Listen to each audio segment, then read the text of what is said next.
Following the direction of the herbalist, Mr. Bala invoked her spirit while on her grave. He shouted her name, Wunmi, Wunmi, Wunmi. He received a dirty slap from nowhere. He screamed, "Oh! Who slapped me?" Mr. Bala looked around to see who slapped him. But to his surprise, no one was around. He was indeed confused. He searched the bushes around, but found no one. Still following the herbalist's discretion, Mr. Bala stood on Wunmi's grave again. This time around he was cautious to know where the slaps were coming from. He shouted her name again while holding a red cloth up, "Wunmi, Wunmi, Wunmi." Before he could say anything else, he received another slap.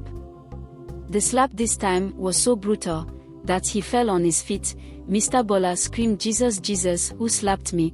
He cried bitterly, with tears flowing down his cheeks. Despite the slaps Mr. Bala received, he was still adamant. He stood with courage, this time raising a red cloth up. He called out Wunmi's name again, "Wunmi, Wunmi, Wunmi." Just as he was about to say some incantations, four dreadfully looking masquerade holding canes appeared before him. Mr. Bala was in shock. He was indeed surprised to see something of this nature. He had never experienced such a scenario in his lifetime. Out of fear, Mr. Bala screamed at the masquerades, pointing his fingers at them, "Who are you? Who sent you to me?" Without any hesitation, the four masquerades gathered Mr. Bala. They flogged him mercilessly with the canes in their hands. It was indeed painful. He screamed, "Hear my head, my legs, someone help me, I need help." He managed to escape. He ran fast through the bushes of the graveyard as fast as his legs could take him. To his greatest surprise, the four dreadfully looking masquerades were still pursuing him with their canes. While running, Mr. Bala slipped his foot on a big stone. He fell, hitting his head on a nearby rock. He cried bitterly. He was in severe pain. Looking back, Mr. Bala saw the four masquerades approaching him. He stood up with his last strength limping. His parked car was a mile away, so he managed to run. Getting close to the four dreadful-looking masquerades disappeared into thin air. Mr. Bala looked back with surprise. They are gone. Thank God I'm safe." He limped closely to his car door. He immediately brought out his car keys and opened his car. He jumped inside. Just as he was about igniting his car, the four masquerades reappeared inside his car. Mr. Bala screamed, "Please, I'm sorry. Please spare my life, I'm so sorry," he pleaded. While he was still pleading, the four masquerades flogged him while still in his car. Mr. Bala had no option but to run out of his car. He immediately opened his car through the right door and fled away, abandoning his car. As he ran towards the tiled road close to the cemetery, the four dreadful-looking masquerades pursued him outrightly. Mr. Bala ran as fast as his two legs could take him. Welcome, this is an emotional story. Get ready to enjoy a masterpiece. Which country are you watching from? What time are you watching? My name is Toloni. I am 10 years old. I'm the only surviving child out of the 5 children my parents gave birth to. For the record, my parents gave birth to 2 girls and 3 boys. My parents cared so dearly for me and my siblings. But life was unfair. 2 years ago, I lost my 2 sisters in a fatal motor accident while they were returning from school.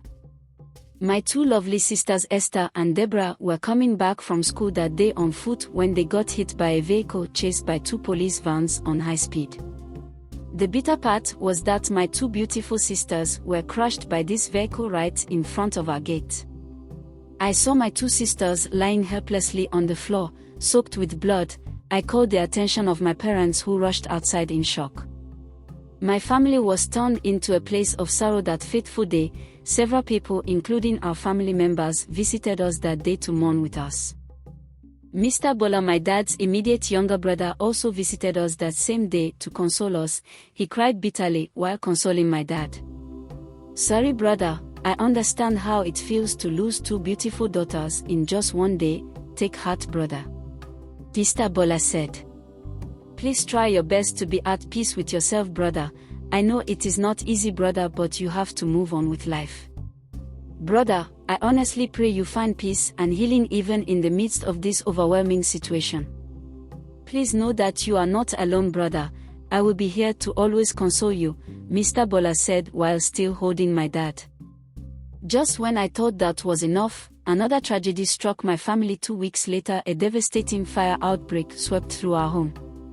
Late in the night, while we were deep asleep, a strange fire swept through our home. It was indeed shocking because all our electric gadgets were off. My father could not discern the source of the fire. The more he tried to put off the fire, the more the fire increased its intensity and spread.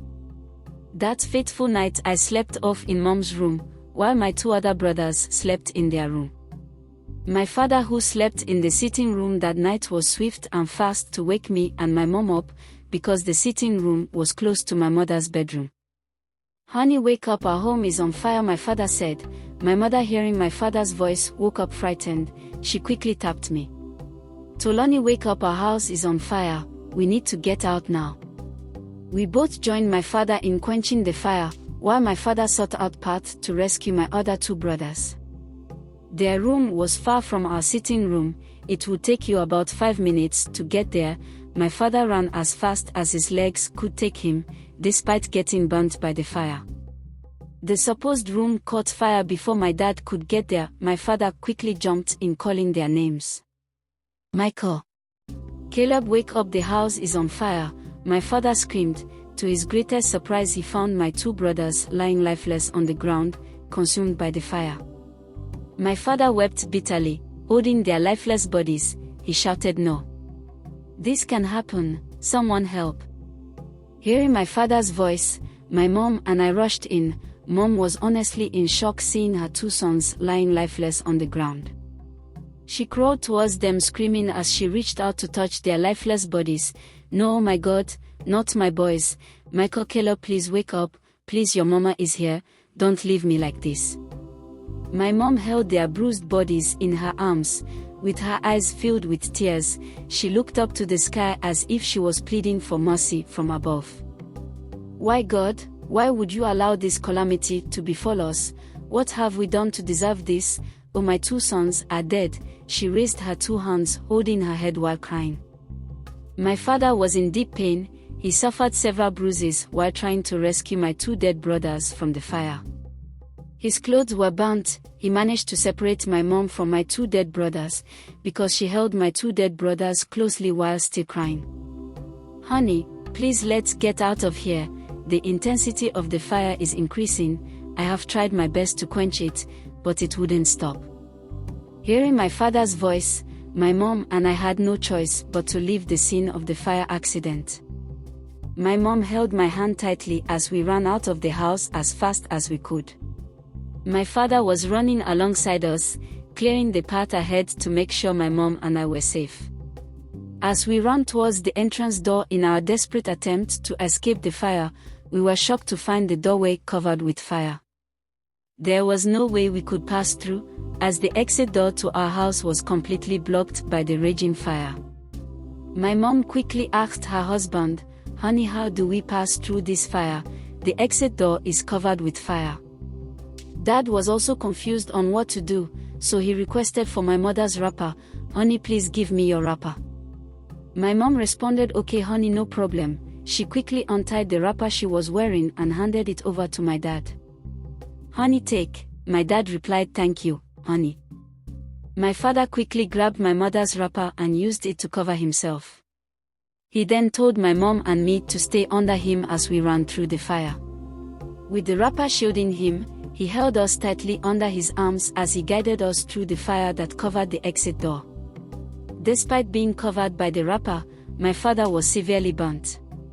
He screamed in pain, shouting, "Oh, my back, my hands, my legs," as he held us tightly in his arms and guided us through the fire. My mom, overwhelmed with emotion, could not help but console him. "Sorry, my husband, stay strong. We will get through this together. I'm so sorry you are in pain." Dad did everything he could to shield my mom and me as we passed through the fire. He protected us with his body, guiding us through the fire until we finally made it outside the house. We were honestly forced to run out of the house that night due to the overwhelming fire in our home. As soon as we got outside, my father collapsed, weak and gasping for air. His clothes were burned, and his body was severely scorched and bruised by the fire. My mother could not help, she quickly signaled our neighbors while my dad was lying unconscious on the ground. My mom shouted, moving from house to house, please help me, please help me. Our neighbors quickly rushed out. Madam Nkechi, a popular food seller whose house was very close to our house, quickly rushed out. She asked my mom, Mama Tolani, what is the problem? I was deep asleep when I heard your voice. My mother responded, Madam Nkechi, sorry for the disturbance. My home is on fire and my husband is lying unconscious on the ground. He was severely burnt by fire. Seeing only me and my mother, Madam Nkechi asked about my other two brothers, Caleb and Michael. Mommy Tolani, where is Caleb and Michael? She asked. My mom was unable to answer the question, she was sorrowful. With tears streaming down her face, my mother responded, Michael and Caleb are dead, the fire outbreak took them away from us. My husband and I did everything we could to save them, but we couldn't. By the time we reached their room, the fire had already consumed them, they were severely burnt. We couldn't rescue them, we couldn't save our babies, Madam Nkechi. Madam Nkechi screamed out, Jesus, her hands gripping her head as she sank to her knees. She joined my mother in crying. The other neighbors, hearing what had just happened, were also in shock. Mr. Philip, one of our neighbors, quickly called an ambulance to help rush my dad to the hospital because he was unconscious. He quickly dialed the state ambulance unit number to report the incident. Hello, this is Mr. Philip. I am calling from Lekki. Please, I need an ambulance at number 10 Fowler Street, GRA. There's a fire outbreak at number 10 Fowler Street, GRA. The house is burning, and we need an ambulance immediately. People are injured, please hurry. As Mr. Philip was still calling the ambulance, our other neighbors teamed up together to help quench the fire in our home. Each of them brought buckets of water, working tirelessly to help quench the fire. It took them about 30 minutes before they could quench the fire. Our house was covered with flames. Most of our valuable properties were burned to ashes that night. The ambulance Mr. Philip requested for took about 45 minutes before it could arrive. My dad was still lying unconscious on the ground when the ambulance arrived. About 3 men in uniform came out of the ambulance with a stretcher to lift my dad, who was still lying unconscious on the ground. Carefully but yet quickly, the men from the ambulance placed my father on the stretcher and carried him into the ambulance. My mom and I followed closely behind, staying by his side as they loaded him inside the ambulance. The ambulance quickly drove us to the nearest hospital, which was St. Thompson Hospital, one of the best private hospitals in Lekki. As soon as we got to the hospital, my father was admitted immediately. He was placed on oxygen right away because he was unconscious. I and my mother watched closely as the doctor treated my dad. The doctor gave my dad several injections to help revive him back to life. As the doctor treated my dad, I gestured my mother to call Mr. Bala, who was my dad's younger brother. Mom, what of Mr. Bala, Dad's younger brother? Let's inform him about the current situation, my mom replied. Yes, Tolani, thank you for reminding me. I almost forgot. Let me quickly call him. With that, my mom hurriedly dialed Mr. Bola's phone number. With trembling hands, she dialed his phone number, and as soon as Mr. Bola picked the call, my mother's voice broke with emotion. Hello Mr. Bola, it's me, Mommy Tolani, your brother's wife. She paused, struggling to steady her breathing. Something terrible happened. There was a fire in our home last night. The whole house caught fire. Her voice cracked as she continued, your brother is hurt. He shielded us from the fire, but now he's unconscious. We're at St. Thompson Hospital in Lekki. They're doing everything they can to revive him back to life. Please Mr. Bola, come quickly. I don't know what else to do, I'm already tired and exhausted, please come quickly. Mr. Bola responded, no problem dear, I'm on my way to the hospital. You said it's St. Thompson Hospital in Lekki, right? Yes, it's St. Thompson Hospital in Lekki, sir, my mother responded while still holding onto her phone as though it was a lifeline. In about 20 minutes Mr. Bola arrived at the hospital. The nurses guided him to the ward where my dad was admitted. As Mr. Bala stepped into the ward, his heart sank, seeing his brother lying unconscious on the bed, connected to a maze of tubes and machines that beeped rhythmically. "Brother, no, no. What happened to you?" he whispered, his voice trembling with fear and disbelief. Mr. Bala reached out to touch his brother's hand. It was cold and unresponsive. His chest heaved as he was short of words. He dropped into the chair beside the bed, burying his face in his hands. "How did it come to this? He was fine the last time I saw him," he muttered to himself, his mind racing with memories and unanswered questions. The nurse gently touched Mr. Bala's shoulder, pulling him out of his daze. "He's stable now, but we are doing everything we can," she said softly. He nodded weakly, wiping his tears, but his gaze never left his brother. Mr. Bala shifted his attention to me and my mom. He noticed we were only two in the hospital. He asked about Caleb and Michael from my mother. "Mommy Tolani," his tone gentle but yet firm, "please, where are your other two boys? I mean Caleb and Michael, where are they?" Upon hearing Mr. Bala's question, my mom broke down in tears. It was hard for her to speak. She cried bitterly. Mr. Bala moved closely, holding my mother's shoulder, trying to console her. He persuaded her to speak. "Mommy Tolani, what really happened to Caleb and Michael?" She then opened her mouth to speak, her voice trembling and thick with despair. "They were in there. My babies were in there." My mother pointed her shaking finger towards the remains of our burnt house, which was close to the hospital, her hand trembling uncontrollably. Her words grew louder and more sorrowful. "My husband and I couldn't get them out of the fire. We tried our best, but they were burned to death before we could save them." Still in tears, my mother buried her face in her hands, her cries piercing the air. Mr. Bala was in shock. He couldn't believe his ears. "This is serious. What a tragic incident. May God give us the strength to bear this loss," Mr. Bala said as he wiped his tears. At about 6 p.m. that same day, my father gave up the ghost. We noticed his oxygen stopped beeping. My mom cried bitterly. She wept uncontrollably while still holding my dad. "Honey, please wake up. Don't leave me like this. Please wake up. I love you. Your son Tolani loves you too. Please wake up. I can't afford to lose you, honey." My uncle Mr. Bala was also in tears. He watched as my mom cried bitterly, while holding my dad on his sick bed. He could not help. The nurses and the doctor quickly separated my dad's body from my mom, because my father was already confirmed dead. They gently covered my dad with a white cloth. After my father's death, my mom and I had no choice but to move into her shop because our house had been burned to ashes.